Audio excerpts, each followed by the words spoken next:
In 2020, we got our first taste of Morbius. But after a short delay, a long delay, a medium-sized delay, a little bitty baby delay, and one more big fat delay for good measure, audiences everywhere are demanding, stop playing the Morbius trailer every time I see a film! It's been 2 years! It's Dr. Morbius at your service. No!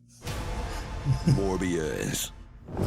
Meet Michael Morbius, a doctor living with a serious challenge, being Jared Leto. His search for a cure will take him from the Cave of Wonders to his much-hidden, very secret experiments. I wouldn't go in there if I were you. To sucking 8 guys dry on a boat while his girlfriend is asleep. Doesn't count, babe. We're in international waters. Jared Leto plays a misunderstood genius who's way too cool to accept the Nobel Prize. American scientist rejects Nobel Prize. So of course he thinks this character is based on his real persona. There's something quite nice about that, and the intimacy of sharing who you are with audiences. Once he mixes bat with man, he'll get all the things you'd expect, except COVID. Like sonar.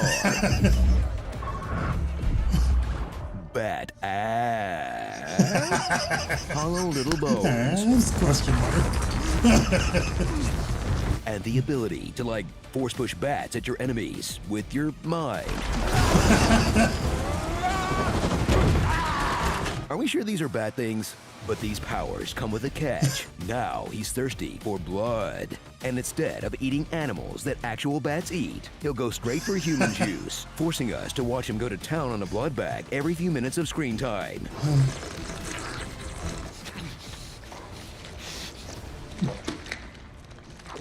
Oh, this is just like camp when I found out where they hid the Capri Suns. But Mike won't Morb alone. Meet a supporting cast whose backstory got cut for time. Like Tyrese, a bland FBI agent whose robot arm only appears in the trailer. In my opinion, he's Jax. Martine, a doctor whose only interesting aspect gets punted to the sequel.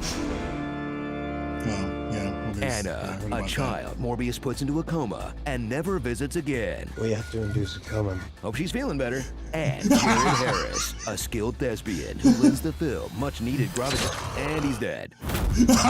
Dr. Morbo take on the 11th Dr. Milo. Matt Smith acting with the freedom of someone who realizes they're in a train wreck, so they might as well have some fun while it goes totally off the rails.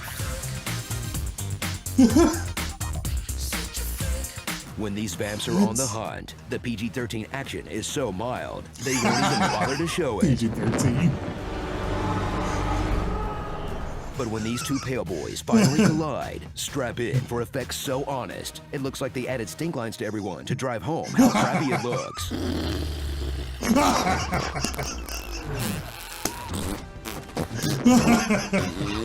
Stink lines. So after the success of No Way Home, enjoy Sony's latest attempt to suck every last drop of legally approved continuity from the MCU. Like, how about the Daily Bugle? That's a thing over there.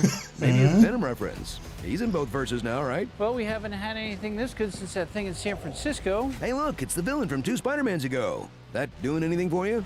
No? What if we put a gun to his head and made him read a script from Bryce over in marketing? I'm not sure how I got here. Has to do with Spider-Man, I think. I'm still figuring this place out, but I think a bunch of guys like us should team up. You know, I never thought that this is Katana, she's got my back, could be topped, but bravo, Mr. Keaton. Bravo. Starring Subway Jared, Tyrese's Polices, Count White Chocula. Hi, Dr. Nick.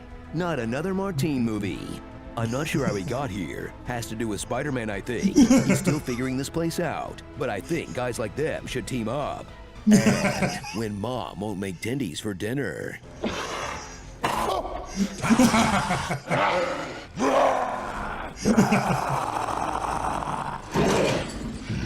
I'm starting to get hungry.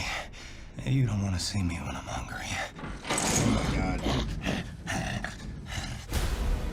Shitty fang fang. Fang fang. You know, I hate to say it, but W was way ahead of the Morbius threat. Tonight, I ask you to pass legislation to prohibit the most egregious abuses of medical research, creating human-animal hybrids.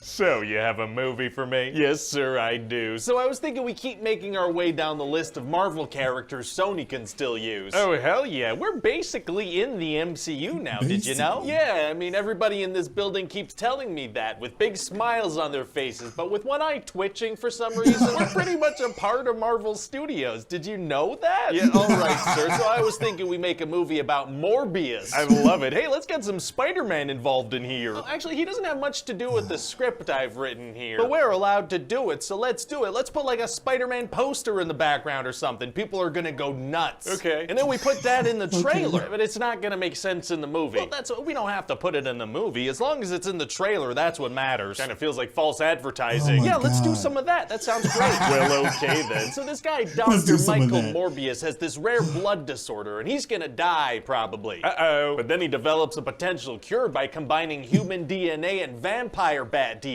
Oh, it sounds superpower origin-y. It is. But then he tests this thing on himself on a ship in international waters and turns himself into a vampire. Oh. Yeah, so now instead of being all sick and thin, he's jacked and muscular, you know, like a bat. That's not really what bats are known for, but I'm glad you're excited. Like Dude's a bat. freaking shredded now. He's got like a six-pack, looks like a Calvin Klein underwear model, you know, like a bat. Okay, cool. What kind of bats you been looking at, though? So when Morbius turns into a vampire, he's gonna kill a bunch of mercenaries on this boat. Just tear them to shreds. There's gonna be blood everywhere. PG-13. There's gonna be blood sound effects everywhere. Nice. So then Morbius starts to like Sound- figure out his sound powers. He's got effects. like bat sonar. He's very strong. His nose goes upwards.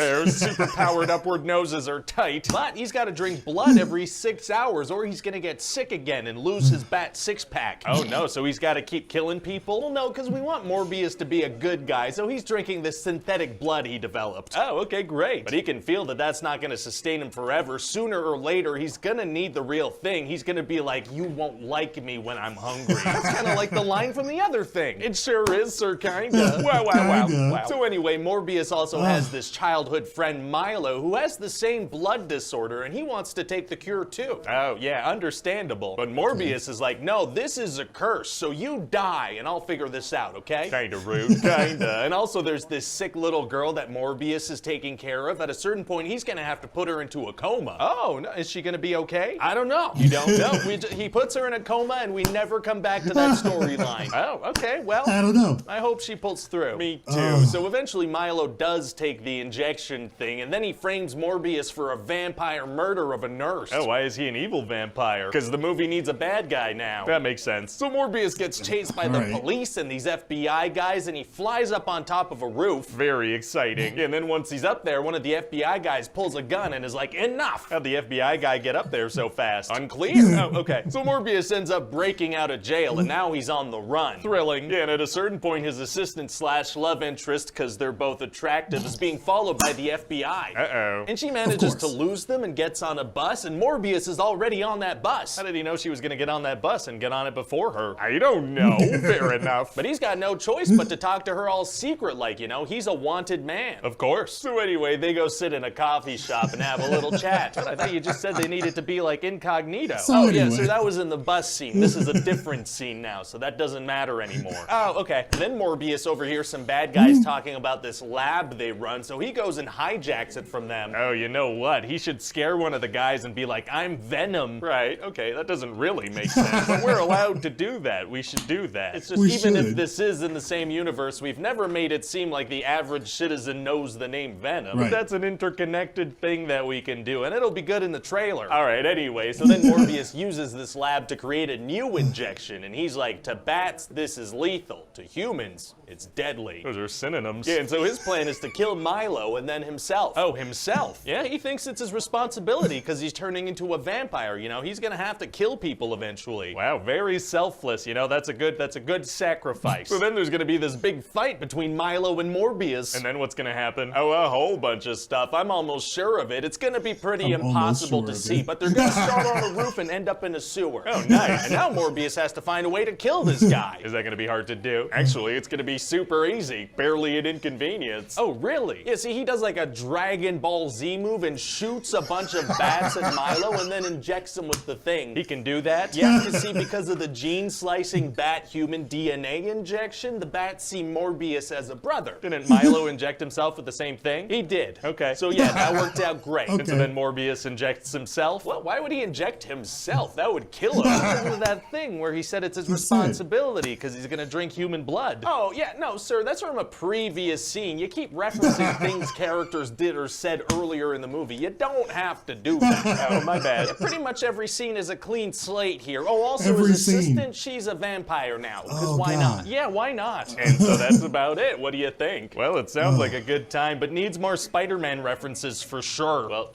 okay. Oh, tell you what, we can use that Doctor Strange spell from No Way Home as an excuse to get Vulture in this thing. Vulture? Yeah, we could just have him kind of pop up in a jail cell and be like, I hope the food's better in this joint. This is really how Doctor Strange's spell works. Then they could just let him out of jail because he hasn't done anything wrong in this universe, technically. Right. So then he can fly in with his Vulture suit and meet up with Morbius. How does he have a Vulture suit in this universe? And he can be like, not sure how I got here. Has something to do with Spider-Man, I think. Just I think that suit was made with alien tech from the first Avengers movie, so he doesn't have access. Then he could be like, I'm still figuring this place out, but I think a bunch of guys like us should team up and do some good. And then Morbius can be like, intriguing.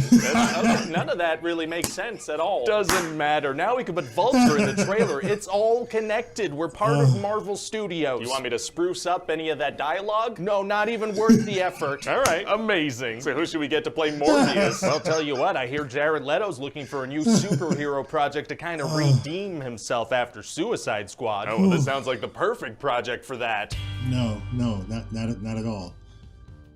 So just to put it out there, I have not watched Morbius. I refuse to pay $20 to rent it. I don't even want to buy it. It's still $20. Now, if it was like, $4 or $5 to rent, I'd do that just to kind of get an idea of what I'm in for. But these give me a good idea. And I already knew about a lot of the stuff. I already watched the end credit scenes on YouTube. I was like, forget it. I don't care. I watched most of the story beats on YouTube. I just didn't care about this one. I didn't know much about this character to begin with anyway. I knew some of the stuff from like Spider-Man the animated series back in the 90s when he was on some episodes there. Outside of that, didn't know much. I didn't really care to know much. And Jared Leto is not choosing the best roles lately when it comes to this stuff. So I really wasn't in it for him anyway. I don't know. It just seemed odd. I'm tired of Sony using these Spider-Man villains, but not having Spider-Man be involved in any way. And they're like changing the story, adapting it in a weird way. And it doesn't make much sense. Venom, it worked okay, but I still don't like those movies. Morbius, I didn't even care to mess with this one. So at this point, I'll wait till it's free on a streaming service because that's kind of how it's going to go here. What is it going to be? Stars, probably? Stars always gets the Spider-Man movies and stuff, so maybe it'll be there. I don't know. I don't really care. But it looked like a train wreck from the start, and the reviews have been horrible. This whole thing about it's Morbin time, is that just because of like how he transforms and there's like a joke there, like it's a Power Rangers situation? Is that what that is? That's not said in the movie at all, right? I've been seeing this meme all over the place, and then Jared Leto was even on it at some point, having a script on his lap saying it's Morbin time, like it was a sequel for the movie, which, they're not going to do that. Come on. But yeah, I'm a little bit tired of what Sony's been doing here with their movies, because it's odd. Into the Spider-Verse and Across the Spider-Verse, which is coming, those are the only ones I really care about at this point. But this movie, it looked like a train wreck. It looks horrible. But is it a fun movie if you're drunk, or something? Like, is it one of those movies where it's really fun to watch when you're not all the way there? Maybe that's the case with this one, but didn't even care to mess with it. Didn't care. What did you think of Morbius? Did you watch it? Did you enjoy it? I know there's a few people that I watch on YouTube that they watched it and they actually liked it. They liked it for what it was. I'm like, okay, whatever. Those people love Venom too, which, whatever. But for me, I don't care for the Sony Spider-Verse movies as of right now. They're really bad. They feel like they're in a capsule back from the 2000s. It's just early superhero movie stuff. It just doesn't really work for me now. And it's not done well anyway. So I think that's mostly what it is. It's not done well. If you want to go to that type of era of superhero movies, at least do it in a better way than what we've been getting here. For me, it's just me. Let me know your thoughts in the comments below. Members, subscribers, watchers, I appreciate you guys. Let me know your thoughts on Morbius, and let me know your thoughts on the pitch meeting and the honest trailer. Which is your pick? Which gets your vote? Pitch meeting or honest trailer? Pitch meeting gets my vote on this one. Pitch meeting was hilarious. It was both were very funny, but the pitch meeting that gets my vote here. But let me know your vote in the comments below. Thanks for watching again. Appreciate you guys. As always, have a great rest of your day, and I'll see you as always in the next video. Have a good one.